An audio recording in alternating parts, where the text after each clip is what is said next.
Hi everyone, it's Emile here, and today we'll be building a new Speed Champions Ferrari set.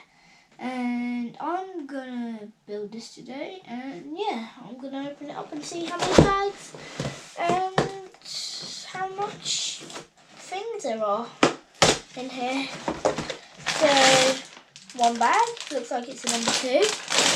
Another bag, sticker sheet, and an instruction manual. So I'll get to the build and I'll see you again in a minute.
So I finished the build here. It was a really fun build, I'd say, because I learned a lot of new techniques and it was actually quite a short build. It only took me about an hour.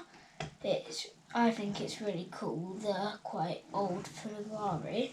And I also like that on the character you can either have a hairpiece or a helmet, like we did like it had in the Lamborghini Countach, which is right here, like this one, which is in another video. And yeah, I'll see you again soon. Bye!